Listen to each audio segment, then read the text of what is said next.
Welcome back to பின்ஸ் kitchen. இன்றைக்கி வந்து இதை பன்னீர் வச்சு பன்னீர் 65 செய்யலாம். அது எப்படி செய்யலான்னு பார்க்கலாம். ஒரு அரை ஸ்பூன் இஞ்சி பூண்டு பேஸ்ட்டு சேர்த்துருக்குறேன். ஒரு அரை மூடி எலுமிச்சப்பழம் ஜூஸ் வச்சுருக்கிறேன், அதையும் சேர்த்துக்கிறேன். இது கொஞ்சமாக மஞ்சத்தூள் சேர்த்துக்கிறேன்.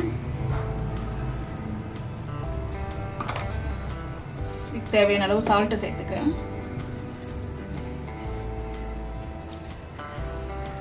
சேர்த்துட்டு இதை மட்டும் நல்லா அப்படியே கலந்து வச்சிடலாம். ஒரு 1/4 மணி நேரம் இது நல்லா அப்படியே ஊறட்டும் அந்த மசாலாவில்.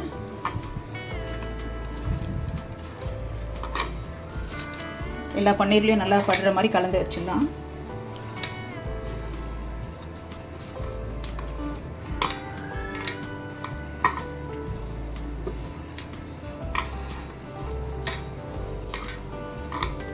இது அப்படியே இருக்கட்டும். ஒரு 1/4 மணி நேரம் கழிச்சு பார்க்கலாம். 20 நிமிஷமாக நல்லா ஊறிடுச்சு இந்த மசாலா. நான் இதில் மீதி வேணுன்ற மசாலா சேர்த்துக்கலாம். அதுக்கு வந்து வெறும் மிளகாத்தூள் வந்து ஒரு 2 டீஸ்பூன் சேர்த்துக்கிறேன்.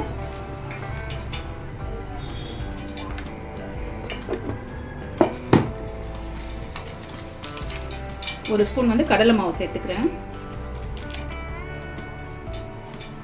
ஒரு டீஸ்பூன் அளவு தான் சேர்க்குறேன். ஒரு ஸ்பூன் அரிசி மாவு சேர்த்துக்கிறேன்.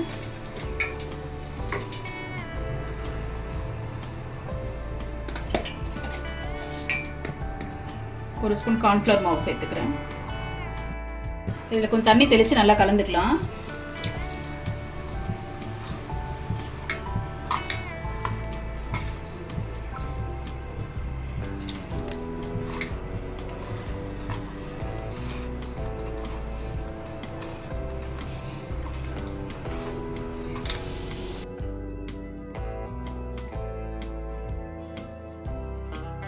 அவ்வளோதான். இதுக்கு தேவையான மசாலாலாம் போட்டு கலந்து வச்சிட்டோம். இதை அப்படியே எண்ணெயில் போட்டு ஃப்ரை பண்ணி எடுத்துக்கலாம்.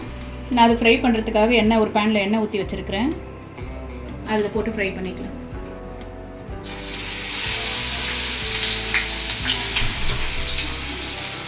மீடியம் ஃப்ளேம்லேயே வச்சு போடுங்க. ரொம்ப ஹை ஃப்ளேமில் இருந்தால் டக்குன்னு தீஞ்சிடும்.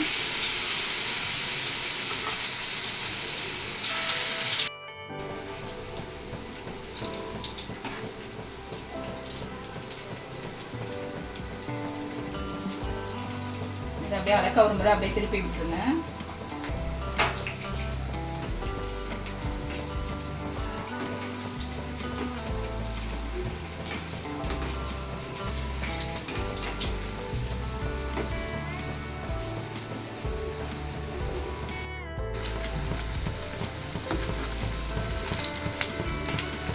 அதான் இதில் கருவேப்பிலை மேலே கொஞ்சம் போட்டுக்கலாம். போட்டுட்டு அப்படியே ஒரு கலந்து எடுத்துக்கலாம்.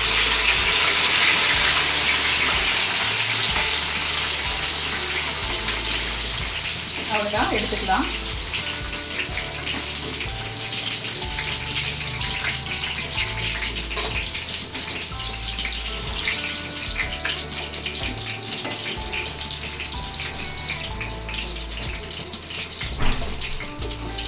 அவ்வளோதாங்க, பன்னீர் 65 ரெடி ஆகிடுச்சு. வீட்டில் ட்ரை பண்ணி பார்த்துட்டு எப்படி இருக்குதுன்றதை கமெண்ட்ஸில் சொல்லுங்கள். இந்த வீடியோ பிடிச்சிருந்தால் லைக் பண்ணுங்கள், ஷேர் பண்ணுங்கள், சப்ஸ்கிரைப் பண்ணுங்கள். தேங்க்யூ.